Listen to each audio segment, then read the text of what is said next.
आप ये कहते हैं कि ये बिल्डिंग है और इस बिल्डिंग का नाम जो है वो पीएफ किट है, ये बिल्डिंग है, इस बिल्डिंग का नाम हबीब बैंक है, ये बिल्डिंग है, इस बिल्डिंग का नाम फला है। तो ये चीज़ें जिस तरह आप किसी बिल्डिंग का नाम आप कहते हैं तो उसके कुछ फीचर्स होते हैं, यानी ये इस तरह बनी हुई है, ऐसी है, और फिर उसके ऊपर एक लेबल लगा होता है कि ये पीएफ किट की बिल्डिंग है, किसकी बिल्डिंग है, और इस तरह से उसके लेबल्स। इसी तरह से यहाँ पर भी कुछ एट्रीब्यूट्स बिल्कुल सिमिलर प्रोसेस है कि ये एट्रीब्यूट्स है और ये इसके लेबल्स हैं। लेबल अगर आपके पास जो है वो कैटेगरिकल फॉर्म में, कैटेगरिकल मतलब होता है किसी क्लासेस से बिलोंग करती है, जैसे 0 1 कोई वैल्यू नहीं है, तो ये एक क्लासिफिकेशन प्रॉब्लम कहलाता है। ये हमने कई दफ़ा डिस्कस कर लिया। अब सवाल यहाँ पे यह है कि हम किस स्टेज पे हैं, लिहाजा हमने लास्ट क्लास में कुछ चीज़ें छोड़ दी थी, नहीं पढ़ी थी, और मतलब कहाँ तक पढ़ी थी, तो अब ये दो हिस्सों में मिलके कंप्लीट हो रहा है हमारा लॉजिस्टिक रिग्रेशन। तो आज के पार्ट में हमें लॉजिस्टिक रिग्रेशन में क्या पढ़ना है। हमने लास्ट क्लास में ये वाला एक फंक्शन जो है वो जिसको हम कहते हैं कि बाउंड्री डिसीजन जो है वो हमने पढ़ लिया था। डेफिनेटली उम्मीद करता है कि आपने वीडियो भी देख ली होगी और उसका जो है रिवीजन भी कर लिया होगा। और बाउंड्री बनाना हमारा मेन मकसद है, यानी मैं अगर इसको समराइज़ करूँ तो होता ये है, अभी मैं आपको एक दो दफ़ा किसी वक्त ना ग्राफ बनाना भी सिखा दूँगा ताकि कुछ डेटा का ग्राफ तो आप देख सकें। तो आप कहते हैं कि हमारे पास जो डेटा है वो नॉर्मली इस तरह से है कि अगर ये डेटा दिया हुआ है हमारे पास, तो हम ये चाहते हैं कि इसके क्रॉस में कोई बाउंड्री ऐसी बन जाए, चाहे वो लीनियर हो नॉन लीनियर हो, कि दो अलग अलग क्लासेस हमें नज़र आए कि ये एक स्पेसिफिक क्लास यानी मिसाल के तौर पर 1 से बिलोंग करती है और ये एक स्पेसिफिक क्लास यानी 0 से बिलोंग करती है। तो ये अब हमारा मेन मकसद ये बाउंड्री डिज़ाइन करना है। अब बाउंड्री डिज़ाइन करने के लिए लॉजिस्टिक रिग्रेशन का मेथड यूज़ कर रहे हैं, जिसका जो हाइपोथेसिस है अगर आपको याद हो तो बाउंड्री फंक्शन बनाने का हाइपोथेसिस इसका है h of x is equal to, हमने कहा था 1/1 प्लस, ठीक है, e की power minus theta x transpose, कुछ इस तरह से थीटा ट्रांसपोज ऑफ x। ये फॉर्मूला बेसिकली हम लोग यूज करते हैं। अब इस फॉर्मूले में हमारे पास कोई चीज़ ऐसी नहीं है, बस ये बात हमें पता चल गई थी कि ये जो सिग्मॉइड फंक्शन है इसका काम ये है कि आउटपुट ओवरऑल सारा सिग्मॉइड फंक्शन आउटपुट जो है वो 0 और 1 के दरमियान देता है। ठीक है, इसकी ये ब्यूटी है कि आउटपुट यानी आउटपुट का मतलब ये हुआ कि जो आपका आउटपुट वाला कॉलम होगा यहाँ पे, इसका आंसर 0 और 1 के दरमियान ही आए, इससे आगे आप बढ़ नहीं सकते। अब होगा ये कि क्या इनपुट दिया जाए जिसकी वजह से इसका आंसर 0 और 1 के दरमियान आना है। तो अब देखना यह है कि इसका रिजल्ट कुछ इस तरह से होता है कि यहाँ से जाता है, मिड से क्रॉस करता है और यहाँ से एक्चुअल फंक्शन इसका इस तरह से बनता है। ये इसकी हाइट 0.5 होती है, मिड से क्रॉस कर रही है। तो हमने कहा था कि अगर हमारे पास इनपुट में वैल्यूज 0 से बड़ी होगी तो वो बेसिकली 1 की तरफ जाएगा, और अगर 0 से छोटी होगी तो वो इनपुट वैल्यूज, और अगर इनपुट वैल्यू 0 से छोटी होगी तो वो 0 की तरफ, यानी इसको हम टारगेट कर देंगे। हम ये कहते थे कि भाई कि अगर कोई वैल्यू 0 से बड़ी है तो वो बेसिकली इस वाली क्लास से बिलोंग करेगा, और जो वैल्यू जो है यानी 1 क्लास से जो वैल्यू जो है हमारे इनपुट किसको कहते हैं, फंक्शन में ये इनपुट होता है। तो इनपुट है कि हमारे पास ये जो यहाँ पर हमने वेरिएबल लिखा है ये हमारे पास इनपुट। अब सारा गेम जो है वो इसी का है कि आपके पास हाइपोथेसिस जिसको आप पूरा 1/1 प्लस ई की पावर, उसमें तो 1 कांस्टेंट है, ये 1 कांस्टेंट है, ई कांस्टेंट है। असल मसला तो इसके अंदर ये वाले फंक्शन किया, और ये जो फंक्शन जिसको मैं सर्कल किए बैठा हूँ ये तो बिल्कुल वही है जो कि हमने इस्तेमाल किया था अपने लीनियर रिग्रेशन में, कि माइनस थीटा, माइनस को हटा दें, थीटा ऑफ टी एक्स का मतलब है अगर टू सिंगल वेरिएबल है तो theta naught plus theta 1 of x, ये इसका मतलब है। यानी इसकी पावर में इंस्टेड ऑफ शॉर्ट फॉर्म में लिखें ये भी लिख सकते हैं, theta naught plus theta 1 of x. तो अब जिस किस्म का आपके अगर ये लीनियर फंक्शन इसको आप दे रहे हैं तो लीनियर आउटपुट आप यहाँ पे इसका, यानी लीनियर से मुराद linear function as a input दे रहे हैं। इसको हम नॉन लीनियर इनपुट भी दे सकते हैं, यानी अगर आप स्क्वायर वगैरह के फॉर्म, और मल्टी डायमेंशनल डेटा भी दे सकते हैं, यानी डेटा के अंदर ज़रूरी नहीं कि सिर्फ एक ही एट्रीब्यूट हो बल्कि 2 एट्रीब्यूट हो, यानी x1 हो और एक एट्रीब्यूट और भी हो सकता है थीटा 2 ऑफ x2। इस तरह के डिफरेंट एट्रीब्यूट जो हैं वो एग्जिस्ट कर सकते हैं हमारे क्वेश्चन में। तो अब सवाल यहाँ पर फिर वही रेज हो जाता है कि ओवरऑल हमारे लॉजिस्टिक रिग्रेशन में भी हमें फाइनली थीटा ही निकालना है। अगर हम थीटा निकाल लेंगे तो जितना बेस्ट यानी देखा जाए तो ये ही वो चीज़ है जो हमें बाउंड्री बना के देगी। ठीक है, बाउंड्री 0 से 1 के दरमियान रहेगी एक चीज़ है, लेकिन बाउंड्री की शक्ल कैसी होगी वो इस इक्वेशन पे डिपेंड है।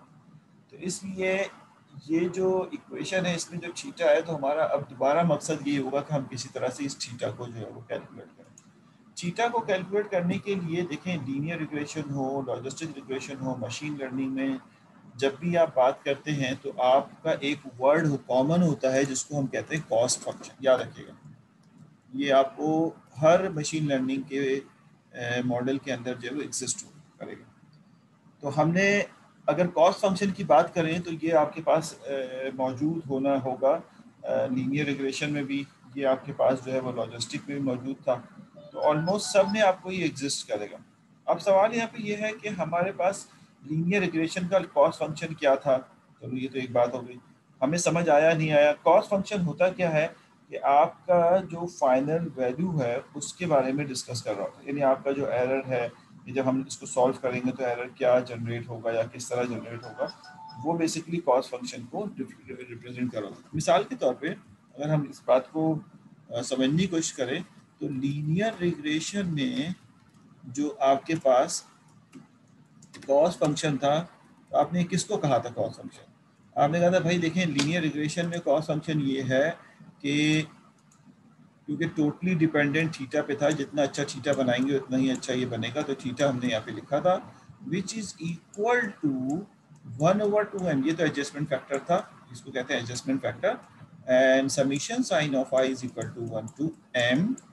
ठीक है, और यहाँ पे आपने लिखा था हाइपोथेसिस की वैल्यू जो कि स्पेसिफिक थीटा के बेसिस पे कैलकुलेट हुई होगी, जो भी हाइपोथेसिस माइनस एक्चुअल वैल्यू का स्क्वायर। अब ये देखें, और फिर कहा था कि ये तो था कॉस्ट फंक्शन, यानी आपके हाइपोथेसिस से कैलकुलेटेड वैल्यू y से सब्ट्रैक्ट होता है। एक तरह से देखा जाए तो ये तो एरर ही हुआ ना, कि अब y का मतलब है ओरिजिनल, y का मतलब है ओरिजिनल, और इसका मतलब है हाइपोथेसिस क्या है। ठीक है, हाइपोथेसिस वैल्यू। तो अब जो आपका कैलकुलेटेड वैल्यू है और एक्चुअल वैल्यूज है, इनका डिफरेंस, तो ये हुआ एरर। इसका मतलब है आपने कॉस्ट फंक्शन किसको कहा है? एरर को कहा है।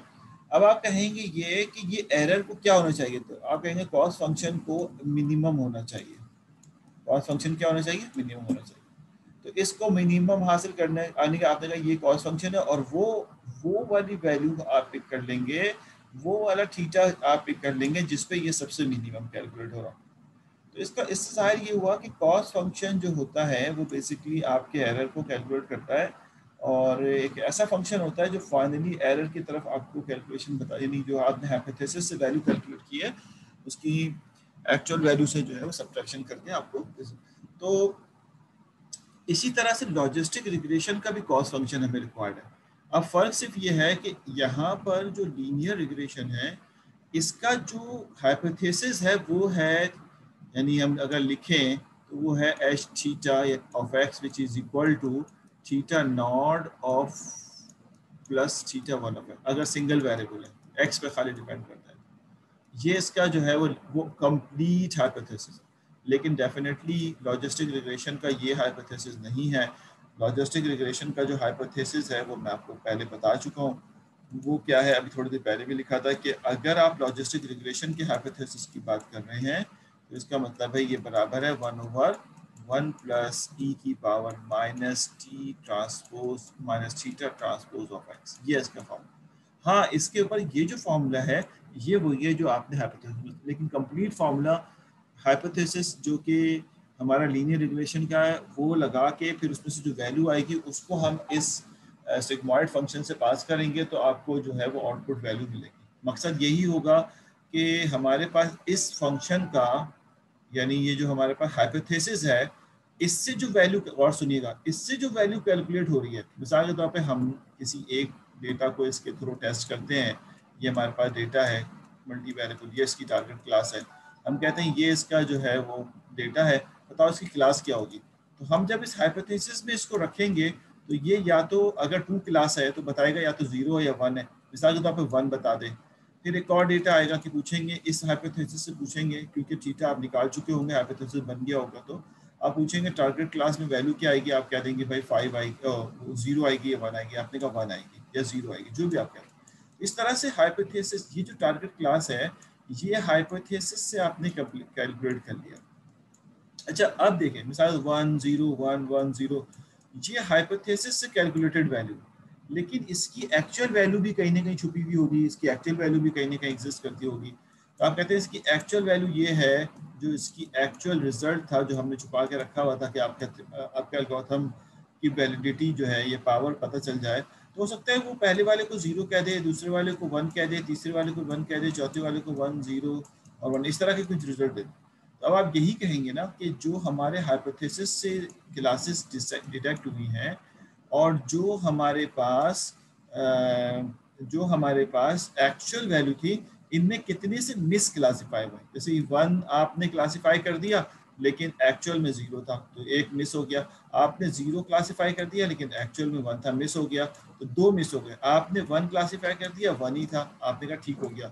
0 आपने क्लासीफाई किया, तो इसका मतलब ये हुआ कि आप जब अपने वाले की बात करेंगे तो उसमें भी तो यही है। अगर कॉस्ट फंक्शन देखा जाए तो कॉस्ट फंक्शन जो है हम अपने लॉजिस्टिक रिग्रेशन, वर्ड सुनिएगा, लॉजिस्टिक रिग्रेशन में क्या यूं ले सकते हैं कि हमारे हाइपोथेसिस का रिजल्ट हम एक्चुअल से माइनस कर दें और स्क्वायर कर लें, जिस तरह से लॉजिस्टिक रिग्रेशन में किया था। क्या ऐसा कर सकते हैं? हमने कहा था कतई नहीं कर सकते, क्योंकि ये सब्ट्रैक्शन बेस पे नहीं आ रहा। ये देख रहा है कि इसका जो हाइपोथेसिस का जो रिजल्ट है वो 1 है और एक्चुअल 0 है। We are not subtracting this one, we are matching this one basically, कि भाई कहीं ये 1 है या नहीं। वहां पे सब्ट्रैक्ट कर रहे थे, ये आपको पढ़ना पड़ेगा। मैं जितना समझा लूँ आपको समझ, अगर नहीं आ रहा तो नहीं आएगा, लेकिन आपको समझने की बात है कि आपको एक दफ़ा इसको सोचना पड़ेगा। बात क्या हो रही है कि मैं आपसे ये कह रहा हूँ कि वहाँ पर वैल्यू कंटिन्यूस थी तो वहाँ सब्ट्रैक्ट कर रहे थे, यहाँ वैल्यू क्लास है कि ये कप है या नहीं है। अब कोई इसमें कोई वैल्यू नहीं है, 0.5% है कि ये कप है, 0.5% ये है कि कप है। भाई ये होगा या नहीं होगा? तो अगर आपने इसको 1 क्लासीफाई कर दिया है और वो 0 है, तो इसमें कोई सब्ट्रैक्शन का आंसर नहीं है। आप कहते हैं ये गलत है, लेकिन जो पिछला वाले काम हमने रिग्रेशन में किया था उसमें आप सब्ट्रैक्ट कर सकते हैं, चाहे 0.5 ही रिजल्ट क्यों ना आए। इसमें ये 0 प्रिडिक्ट कर दिया है, एक्चुअल में 1 था, इसका मतलब आपने गलत प्रिडिक्ट कर दिया, बस ये है इसके। तो दैट्स व्हाई अगर हम इसमें ये वाला जो सब्ट्रैक्शन मेथड लॉजिस्टिकल रिग्रेशन में लगाया था, अगर वही हम यहाँ लगा दें तो हमारा कॉस्ट फंक्शन का मसला हल नहीं होगा। यानी हमें देखना तो यही है कि हमारे हाइपोथेसिस से कैलकुलेटेड वैल्यू और एक्चुअल वैल्यू में कितना डिफरेंस आ रहा है। वर्ड तो डिफरेंस ही यूज करें, क्या गलतियां हो रही है, कितने काउंट जो है वो सही किए, कितने काउंट गलत किए। तो इसके लिए ये वाला मेथड लगाना हमारे लिए बिल्कुल फ्रूटफुल या फिजिबल नहीं है। हमने कहा था क्यों नहीं है, ये तो मैंने बता दिया। उसके बाद इसने एक डायग्राम दिखाई थी कि भाई एक वर्ड होता है जो नॉर्मली जब हम कॉस्ट फंक्शन निकाल लेते हैं, जैसे ये कॉस्ट फंक्शन का फॉर्मूला है, ये लीनियर रिग्रेशन का ही है। कॉस्ट एक नए अंदाज से लिख दिया उसको, एक नए अंदाज से लिख दिया उसको। अंदाज का क्या मतलब है कि आपको मैं पहले ही बता चुका हूँ, मुझे 100% उम्मीद है कि 5% से ज़्यादा लोगों ने इसको रिवीजन किया ही नहीं होगा, इतना टाइम ही नहीं है किसी के पास, क्योंकि मसरूफ लोग हैं। तो ये मैं कहता हूँ h of x minus y का होल स्क्वायर, ये जो बात है डिवाइड बाई 2 1/2, इन सबों को उठा के, इस सबों को उठा के फंक्शन बना दिया था इन्होंने और कहा था कि ये कॉस्ट इसका नाम है। और कॉस्ट जो फंक्शन है वो बेसिकली इसके अंदर एच थीटा, यानी जिन दोनों का डिफरेंस है वो लिख दो, h theta of x comma y होगा। यानी अब आपने जब इसको इसके इक्विवेलेंट लिया तो उठा के यहाँ रख दिया आपने।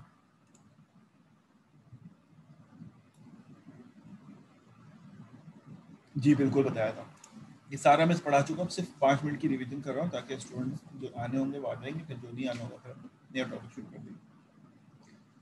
ठीक है, तो इसको हमने कॉस्ट का नाम दे दिया और ये वही कॉस्ट है जो कि बेसिकली न्यू रिप्रेजेंटेशन है एंड नथिंग एनीथिंग न्यू है। All the things are presenting this part, but presentation जो है इसकी वो न्यू है। अच्छा जी, अब आगे बढ़ते हैं। ये सारी बातें हम पढ़ चुके हैं, इसलिए मैं इसको अब इन्होंने कहा कि जब हम ये कॉस फंक्शन जो कि मैंने यहाँ पर अभी थोड़ी देर पहले आपको शो किया था, ये वाला जो कि लीनियर रिग्रेशन का है, which is suitable for the linear regression, और जब हम इसको लीनियर रिग्रेशन के लिए सॉल्व करते हैं तो we need the convergence. Convergence के लिए हम इसका ग्रेडियंट डिसेंट कैलकुलेट करते हैं। ग्रेडियंट डिसेंट आपको थीटा निकाल के देता है। ये तो कॉस फंक्शन है, इससे थीटा थोड़ी निकलेगा। वो कह रहा है थीटा तो निकालो, तो थीटा निकालने के लिए हम इसका ग्रेडियंट डिसेंट फंक्शन जो है वो यूज करते हैं। ग्रेडियंट डिसेंट जो है जब हम इसका इस्तेमाल करते हैं उसका एक फॉर्मूला बन के आ जाता है हमारे पास, ठीक है, gradient descent for finding the theta convergence. तो वो कहता है कि थीटा निकालने के लिए आपको कोई ऐसा फॉर्मूला होना चाहिए कि एक थीटा जो निकले उसके बाद जब दूसरा थीटा निकले और फिर जब तीसरा थीटा निकले तो पिछले थीटा का एरर इसके अंदर इंड्यूस हो जाए और अब ये एक अपडेटेड वर्जन हो, हमें 100% श्योर हो कि ये कन्वर्ज हो रहा है। तो इसके लिए आपने कहा था इससे जो हम ग्रेडियंट डिसेंट लगा रहे हैं इस कॉस फंक्शन के ऊपर, तो ये हमें एक बॉल फंक्शन दे देता है कि आप थीटा जो है वो कहीं पे भी पिक करें उसने कन्वर्ज ही होना है। This is about the linear equation. अब सवाल यहाँ पे ये था कि यही काम मैं कहता हूँ लीनियर के बजाय आप लॉजिस्टिक में करते हैं, यही काम आप लॉजिस्टिक में करते हैं। फर्क सिर्फ ये होगा कि ये y कोई वैल्यू नहीं होगी बल्कि y के पास सिर्फ 0 या 1 की वैल्यू होगी। ये ध्यान में रखें, y इज एक्चुअल वैल्यू, और अगर लॉजिस्टिक में है तो डेटा में सिर्फ 0 या 1 होगा। And we are predicting something 0 1, हम भी कोई 0 1 प्रिडिक्ट कर रहे हैं, तो फिर हम इसको अगर माइनस करेंगे तो कोई हमारा मसला हल नहीं होगा, क्योंकि लॉजिस्टिक में ये कह रहा है कि ये इस जैसा है या नहीं है। तो इस जैसा है या नहीं है, तो अगर आप अपने गेट में चले जाए, जो गेट सिस्टम आप पढ़ते हैं उसमें जॉर का फंक्शन तो सूटेबल है इसके अंदर, क्योंकि जॉर सिमिलर को 1 कर देता है शायद या 0 कर देता है और डिफरेंस को 1 कर देता है, जॉर फंक्शन।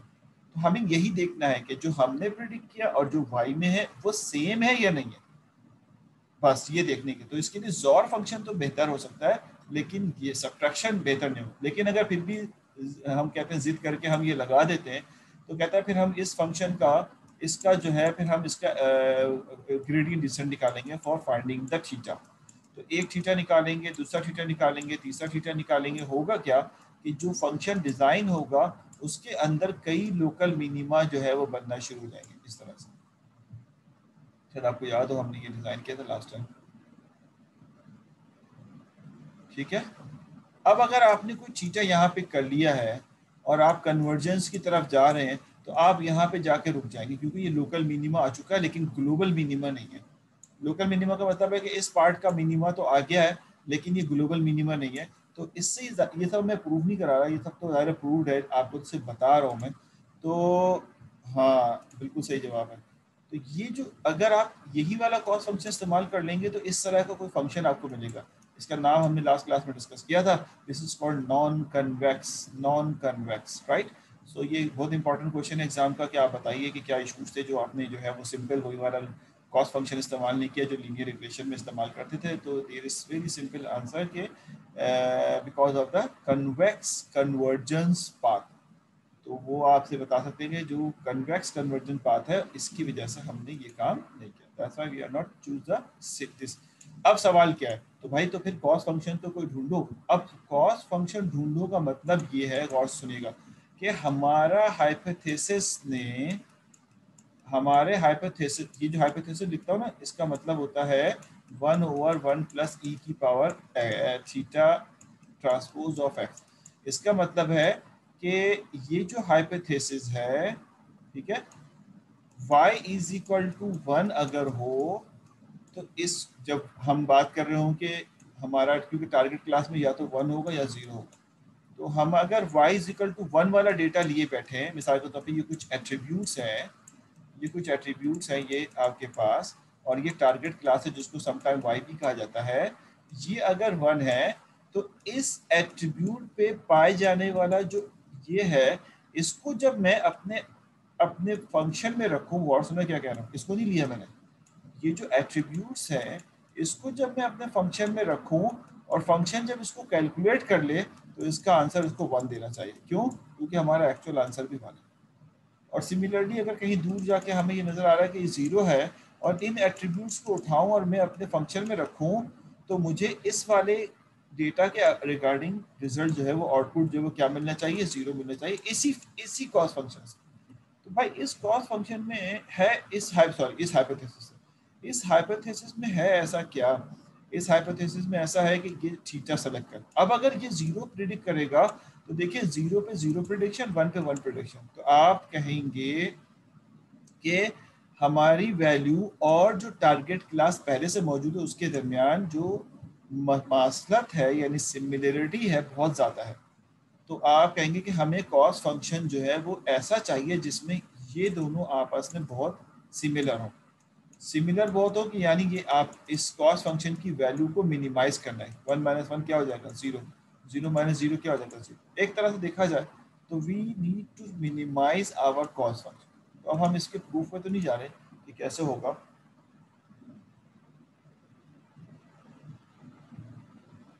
ठीक है, हम इसके प्रूफ में तो नहीं जा रहे कि ये कैसे होगा, लेकिन हम ये देखते हैं कि ऐसा कौन सा कॉस फंक्शन है जो ये काम करे। अब मैं आपको एक डायग्राम दिखाता हूँ। देखिए ये एक डायग्राम है जो हम सोचते हैं, मैथमेटिक्स हमारी इतनी स्ट्रांग है नहीं कि हम लोग सारे काम खुद कर सकें। तो अगर ये एक आउटपुट फंक्शन है, ठीक है, और ये अगर हमारे पास कोई एक्स है जिसको हम नॉर्मली अपना हाइपोथेसिस वैल्यू कहते हैं, अगर एक्स नहीं कह रहे तो अगर ये हमारा हाइपोथेसिस वैल्यू है,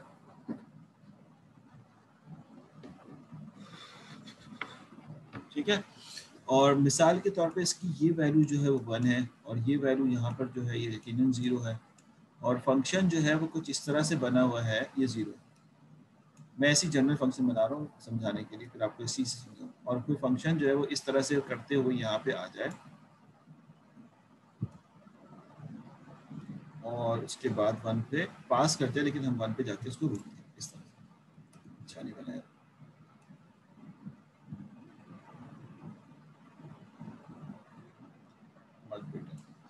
तो ये जो फंक्शन हमारे पास है ये जो है 1 से लेकर और 0 तक की वैल्यू समझने की कोशिश करना आपके लिए है, और ये इन्फिनिटी की तरफ जा रहा है। इसको कहते हैं एसिम्प्टोटिक।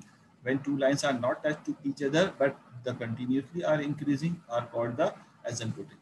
यानी दोनों एक दूसरे के साथ ज्वाइन नहीं हो सकती, लेकिन ये आगे बढ़ी जा रही हैं और बहुत नियरेस्ट टू नियरेस्ट होती जा रही है, डेसिमल वैल्यू कम होती जा रही है लेकिन ज्वाइन नहीं हो रहा। This is called basically asymptotic behaviour. अच्छा जी, अब ये बिहेवियर है, अब जरा गौर से देखिएगा, यहाँ पर जो बिहेवियर है, यहाँ पर ये एक्स एक्सेस है, ये वाई एक्सेस है, ये वैल्यू 1 है। तो आप मुझे बताइए 1 पे, यानी अगर हम हाइपोथेसिस की वैल्यू 1 रख रहे हैं तो आउटपुट किसके बराबर आ रहा है, 0 के बराबर, ठीक है। ये सॉरी वाई नहीं, ये कॉस फंक्शन है, this is called cos function, right. जब हम वैल्यू इनपुट हाइपोथेसिस की वैल्यू 1 देख रहे हैं तो कॉस फंक्शन किसके बराबर है, 0 के बराबर। लेकिन अगर हम इसको देखें तो जैसे जैसे हम इसका अपार्ट फ्रॉम 1 जा रहे हैं, दूर जा रहे हैं, तो हमें 0 पे, जैसे जैसे 0 की तरफ जा रहे हैं, वैल्यू जो है बड़ी होती जा रही है। वैल्यू क्या होती जा रही है, ग्रेटर। तो हमें ये नजर आया कि जो हमारा कॉस फंक्शन है, अगर इसको मैं कॉस फंक्शन कह रहा हूँ, ये डिक्रीज हो रहा है, ठीक है, ये डिक्रीज हो रहा है, इसकी वैल्यू जो है वो डिक्रीज हो रही है, डिक्रीज हो रही है किस पे, 0 से 1 की तरफ मूवमेंट पे, 0 से 1 की तरफ मूवमेंट, और 1 पे तो ये 0 ही हो गया। अब समझाना मैं क्या कर रहा हूँ, ये देखना कि अगर हम इस वाले फंक्शन को y इज इक्वल टू 1 के लिए मान लें, y इज इक्वल टू 1 का मतलब क्या, ये कॉस फंक्शन है यार, ये y नहीं है। y इज इक्वल टू 1 का मतलब क्या है, टारगेट क्लास अगर आपके पास 1 है, टारगेट क्लास अगर 1 है, तो टारगेट क्लास अगर 1 है तो इस टारगेट क्लास 1 के ऊपर आपका कॉस फंक्शन मिनिमम होना चाहिए। जी जी इन्वर्टिबल, टारगेट क्लास 1 के ऊपर आपका कॉस फंक्शन मिनिमम होना चाहिए, और टारगेट क्लास 0 पे आपका कॉस फंक्शन जो है वो मिनिमम होना चाहिए अगर आप सही काम करें। जैसे हमने कहा था कि ये मेरे पास जो है वो लीनियर रिग्रेशन का कॉस फंक्शन है, तो ये हाइपोथेसिस है और ये एक्चुअल है, इन दोनों को सब्ट्रैक्ट करें तो 0 के बराबर होना चाहिए, और सबका समीशन कर लें तो ये रिजल्ट जो वो क्या होना चाहिए, मिनिमम। क्या आपका हाइपोथेसिस इतना अच्छा रिजल्ट दे कि इनका डिफरेंस 0 हो जाए। यही बात हम यहाँ पे कर रहे हैं कि अगर आपका टारगेट क्लास 1 है तो हाइपोथेसिस जो है उस वैल्यू के ऊपर मिनिमम कॉस्ट फंक्शन देना चाहिए। मिनिमम कब देगा, जब हाइपोथेसिस भी प्रिडिक्ट करे 1 उसको, ठीक है। तो अब जरा समझने की कोशिश करना, थोड़ा सा ट्रिकी है तो समझा रहा हूँ मैं, समझ आ जाए तो बहुत अच्छी बात है।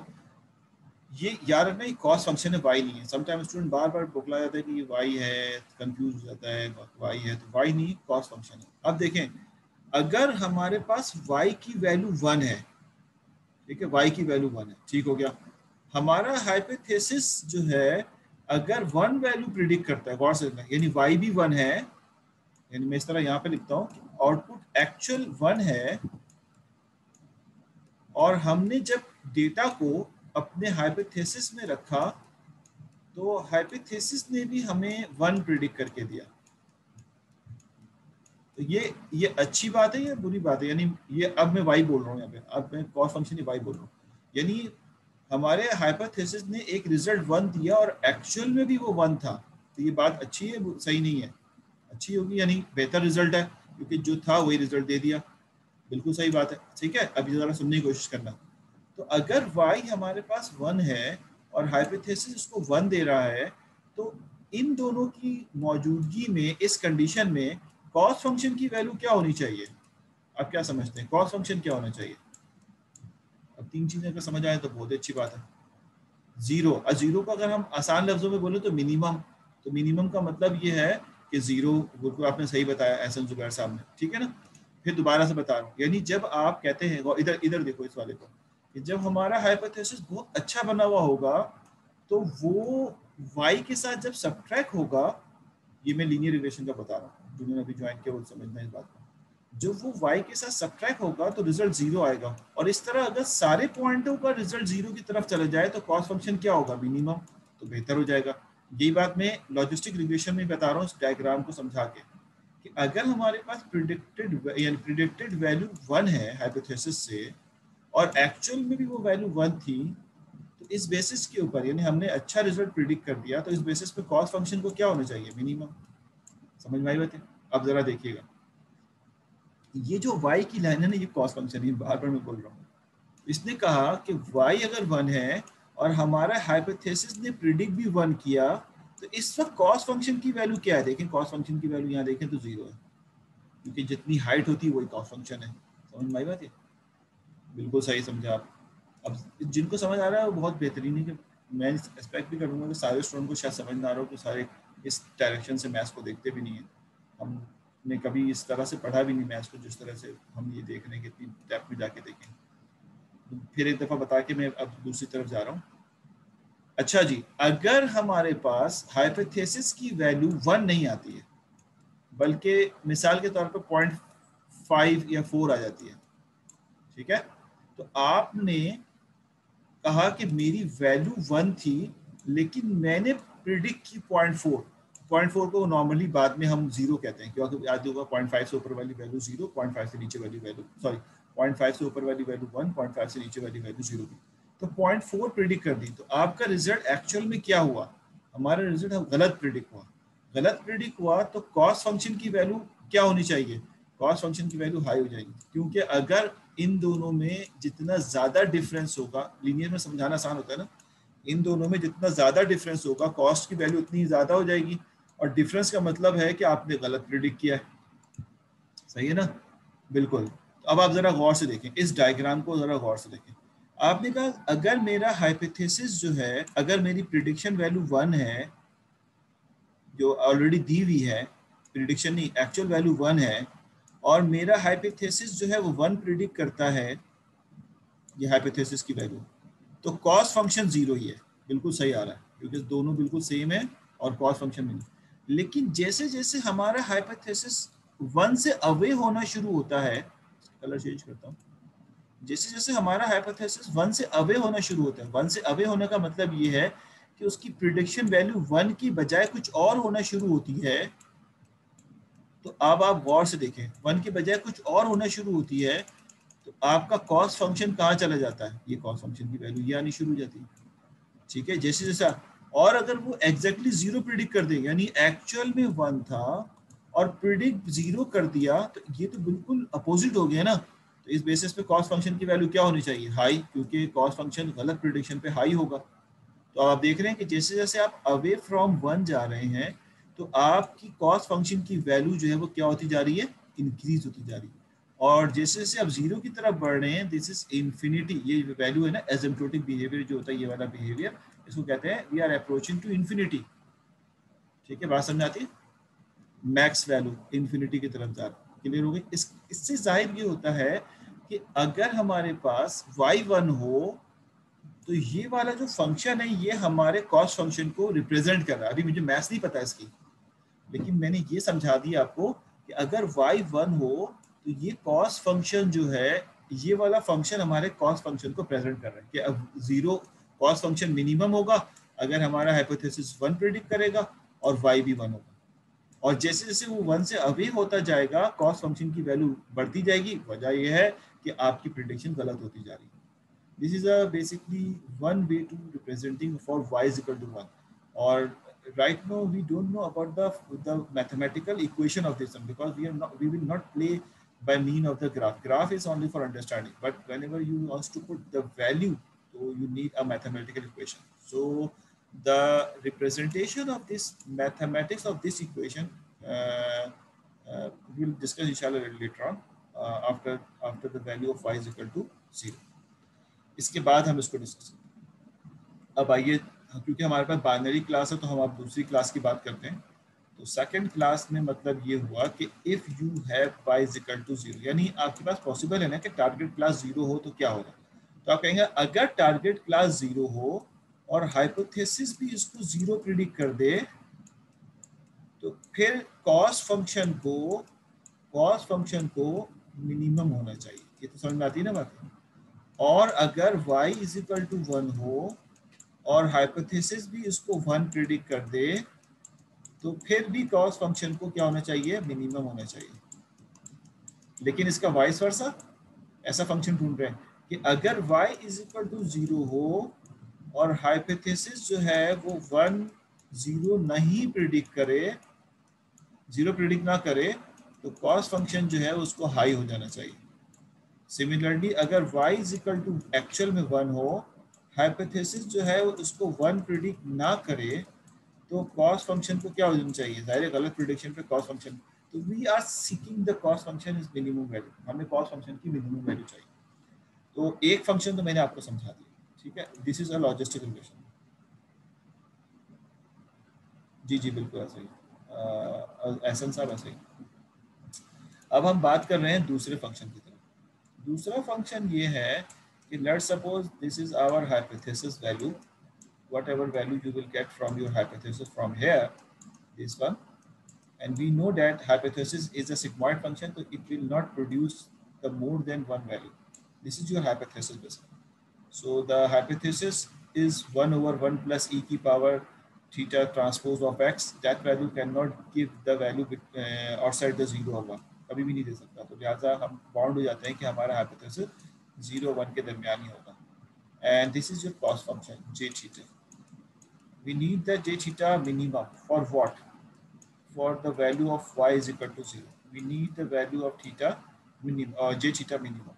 अगर हमारे पास डेटा में टारगेट क्लास 0 है, ठीक है, और हाइपोथेसिस वैल्यू भी 0 ही दे देता है, हाइपोथेसिस भी 0 दे देता है, ठीक है, वैल्यू 0 है तो 0 वैल्यू तो यहाँ पर है, ठीक, और हाइपोथेसिस जो है वो भी 0 दे देता है, तो इस जगह पे कॉस्ट फंक्शन को भी 0 ही होना चाहिए, तीनों को 0 होना चाहिए, मिनिमम होना चाहिए, लेकिन उसको हम 0 कहते हैं, मिनिमम होना चाहिए, कॉस्ट मिनिमम। जी बिल्कुल सही है, वर्ड मिनिमम अच्छा है, 0 नहीं कहते हम, इसीलिए जितना मिनिमम हो उतना अच्छा है, क्योंकि वो एक्चुअल 0 तो कभी भी नहीं आता, हम समझाने के लिए ये लिख देते हैं। तो व्हेनेवर, क्योंकि हमें 0 से कोई कंसर्न नहीं, इफ यू हैव अ 0, अभी ये मीटिंग बन हो जाएगी, इसमें ज़्यादा लिख नहीं रहा, 12 से बनाना पड़ जाएगा, मीटिंग के वक्त इतना है, बस 1 मिनट रह गया। अगर हाइपोथेसिस आपका एक्चुअल में 0 है और आपने हाइपोथेसिस से भी 0 निकाल दिया, तो इसका मतलब गुड प्रिडिक्शन में कॉस्ट फंक्शन शुड मिनिमम। इसका मतलब ये है कि पहले तो ग्राफ में ढूंढो y0 कहाँ पे होगा, y का मतलब है y0 तो हम कह रहे हैं, सॉरी, हाइपोथेसिस 0 कहाँ पे होगा, हाइपोथेसिस 0 यहाँ पे होगा, और कॉस्ट फंक्शन 0 कहाँ होगा, कॉस्ट फंक्शन का 0 भी यही होगा, कॉस्ट फंक्शन यानी y की वैल्यू 0 ही, यानी 0 पे 0। अगर मैं कोई ग्राफ बनाऊं और कहूं कि बताओ भाई 0 पे 0 ड्रॉ करना है तो कैसे